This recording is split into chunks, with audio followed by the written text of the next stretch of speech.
আসসালামু আলাইকুম রহমতুল্লাহ বরকাত ইন্নাল হামদুলিল্লাহ ওয়াসসালাতু ওয়াসসালামু আলা রাসূলিল্লাহ ওয়া আলা আলিহি ওয়া আসহাবিহি ওয়া মান ওয়ালাহ আম্মা বাদ। সুপ্রিয় দর্শক শ্রোতা ভাই বোন, একজন মুমিনের কাছে বছরের যে কোনো দিনের চাইতে গুরুত্বপূর্ণ এবং তাৎপর্যপূর্ণ দিন হলো আরাফাতের দিন। কারণ রাসূল আকরাম সাল্লাল্লাহু আলাইহি ওয়াসাল্লাম এই দিন প্রসঙ্গে বলেছেন, এই দিনে আল্লাহ সুবহানাহু ওয়া তাআলা যত বেশি সংখ্যক মানুষকে জাহান্নাম থেকে মুক্তি দিয়ে থাকেন, বছরের অন্য কোনো দিনে এত বেশি সংখ্যক মানুষকে আল্লাহ সুবহানাহু ওয়া তাআলা জাহান্নাম থেকে মুক্তি দান করেন না। অপর এক হাদিসে আসছে, তিনি বলেছেন, আফদালুদ দুআই দুআউ ইয়াউমি আরাফা। সারা বছর জুড়ে যে কোনো সময়ে মানুষ যত দোয়া আল্লাহ সুবহানাহু ওয়া তাআলার কাছে করে না কেন, তার মধ্যে থেকে সবচেয়ে উত্তম, সবচেয়ে বেস্ট দোয়া হলো আরাফাতের দোয়া। প্রিয় দর্শক, আরাফাতের দিনে যারা আরাফাতের ময়দানে অবস্থান করেন অর্থাৎ হাজী সাহেবগণ, তাদের জন্য রাসূল আকরাম সাল্লাল্লাহু আলাইহি ওয়াসাল্লাম অনেকগুলো আমলি কথা বলেছেন, বাতলেছেন। আর যারা আরাফাতের দিনে আরাফাতের ময়দানে অবস্থান করছেন না, বরং পৃথিবীর বিভিন্ন প্রান্তে ছড়িয়ে ছিটিয়ে আছেন, যারা হজ করছেন না, তাদের জন্য আরাফাতের দিনে বিশেষ কোনো করণীয় আছে কিনা, আজ আমরা সে বিষয়ে আলোকপাত করতে চাই। প্রিয় দর্শক, এ প্রসঙ্গে শুরুতেই বলতে চাই, আরাফাতের দিনে যারা হজ করছেন না, তাদের জন্য সবচেয়ে গুরুত্বপূর্ণ আমল হলো ওই দিনে নফল সিয়াম পালন করা, নফল সিয়াম রাখা। এ প্রসঙ্গে সহিহ মুসলিমের হাদিসে আসছে, রাসূল আকরাম সাল্লাল্লাহু আলাইহি ওয়াসাল্লাম ইরশাদ করেছেন, সিয়াম ইয়াউমি আরাফা আহতাসিবু আলাল্লাহি আন ইউকাফিরা আস-সানাতা আল্লাতী ক্বাবলাহু ওয়াল্লাতী বা'দাহু। অর্থাৎ আরাফার দিনে যদি কেউ নফল সিয়াম রাখে, যারা হজ করছেন না অবশ্যই তাদের জন্য, হাজী সাহেবদের জন্য এটা প্রযোজ্য নয়, তাহলে এই নফল সিয়াম আল্লাহ সুবহানাহু ওয়া তাআলার মাধ্যমে আমি আশা করি যে বান্দার এক বছর পূর্বের এবং এক বছর পরের গুনাহ আল্লাহ সুবহানাহু ওয়া তাআলা মাফ করে দিবেন। প্রিয় দর্শক, অতএব আরাফাতের দিনের সবচেয়ে বড় আমল, প্রধান আমল হলো এই দিনে আমরা সিয়াম পালন করব।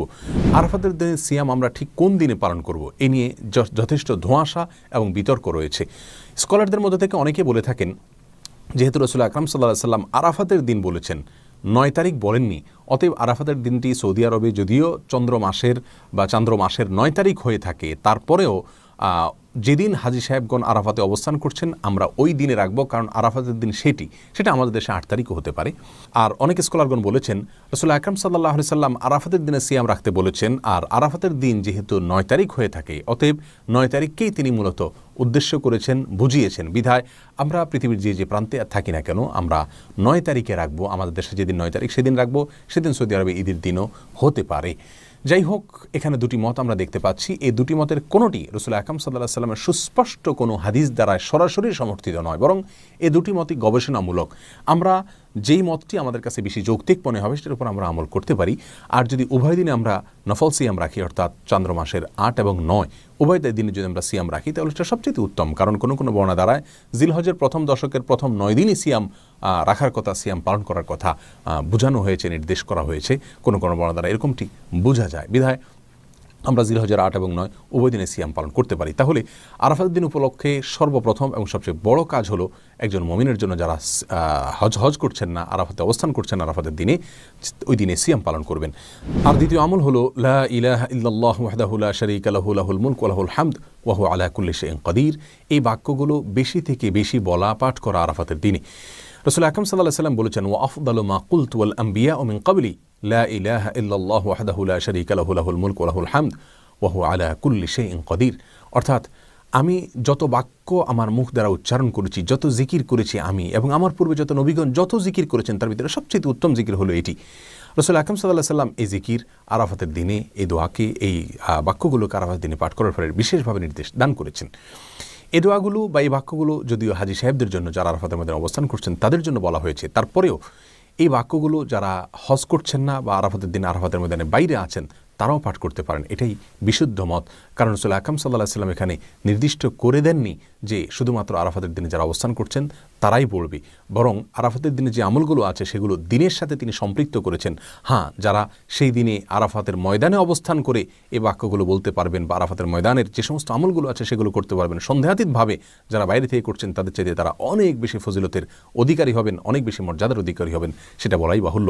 কিন্তু যেহেতু আরাফাতের দিনের আমলগুলোকে রাসূল আকরাম সাল্লাল্লাহু আলাইহি ওয়াসাল্লাম দিনের সঙ্গে সম্পৃক্ত করেছেন, অতএব ওই দিনে পৃথিবীর যে প্রান্তে মানুষ থাকুক না কেন, সেই দিনে যদি মানুষ বেশি থেকে বেশি সে আমলগুলো করে, তাহলে তারাও ইনশাআল্লাহ বিইজনিল্লাহ ফজিলত পাবে। অতএব আমরা দ্বিতীয় আমল হিসাবে আরাফাতের দিনে বেশি থেকে বেশি এই বাক্যগুলো পাঠ করব, লা ইলাহা ইল্লাল্লাহু ওয়াহদাহু লা শারীকা লাহু লাহুল মুলকু ওয়া লাহুল হামদ ওয়া হুয়া আলা কুল্লি শাইইন কাদির।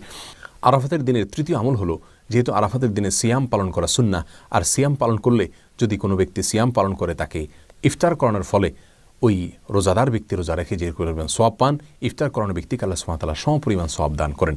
অতএব আমরা আরাফাতের দিনে, যেহেতু অনেকেই রোজা রেখে থাকেন, আমরা রমজান মাসে একে অন্যকে ইফতার করাই, কিন্তু আরাফাতের দিনে এদিনেও যেহেতু মুসলমানদের মধ্যে একটা বড় অংশের মানুষ সিয়াম পালন করে থাকে, অতএব এদিনে আমরা একে অন্যকে ইফতার করানোর চেষ্টা করব ইনশাআল্লাহ। এই আমলটি আরাফাতের দিনের জন্য নির্দিষ্ট নয়, খাস নয়, বরং এটি যে কোনো সময় আমার কোনো মুমিন ভাই, কোনো মুমিন বোন যখন সিয়াম পালন করবেন তখন তাকে ইফতার করানোর আমলটি ভ্যালিড থাকবে এবং প্রযোজ্য হবে। যেহেতু আরাফাতের দিনে অনেক বেশি মানুষ নফল সিয়াম রাখে বিধায় এই দিনে এই আমলটির কথা আমি যদিও স্মরণ করিয়ে দিলাম। আরাফাতের দিনে আরেকটি আমল আমরা করতে পারি, তা হলো বেশি থেকে বেশি আল্লাহ সুবহানাহু ওয়া তাআলার কাছে দোয়া করা। কারণ রাসূল আকরাম সাল্লাল্লাহু আলাইহি ওয়াসাল্লাম বলেছেন, আফদালুদ দুআই দুআউ ইয়াউমি আরাফা। আরাফাতের দিনের দোয়া হলো সারা বছরের যে কোনো দিনের মধ্যে সবচেয়ে উত্তম, সবচেয়ে বেস্ট দোয়া। অতএব এই দিনে আমরা আল্লাহ সুবহানাহু ওয়া তাআলার কাছে বেশি বেশি করে দোয়া করব। আল্লাহ সুবহানাহু ওয়া তাআলা আমাদের সকলকে আরাফাতের দিনে নফল সিয়াম পালন করা এবং লা ইলাহা ইল্লাল্লাহু ওয়াহদাহু লা শারীকা লাহু লাহুল মুলকু ওয়া লাহুল হামদু ওয়া আলা কুল্লি শাইইন কাদির, এই বাক্যগুলো পাঠ করা এবং এই দিনে বেশি থেকে বেশি আল্লাহ সুবহানাহু ওয়া তাআলার কাছে দোয়া করা, আল্লাহ সুবহানাহু ওয়া তাআলার কাছে ক্ষমা চাওয়া। যেহেতু জাহান্নাম থেকে আল্লাহ সুবহানাহু ওয়া তাআলা মুক্তি অনেক মানুষকে দান করে থাকেন, যদিও এটা বেশিরভাগ ক্ষেত্রে এটা হাজী সাহেবদের জন্য, যারা আরাফাতের মধ্যে অবস্থান করছেন তাদের জন্য প্রযোজ্য। তারপর আমরা যারা বাইরে আছি তারাও আল্লাহ সুবহানাহু ওয়া তাআলার কাছে মুক্তি চাইতে পারি।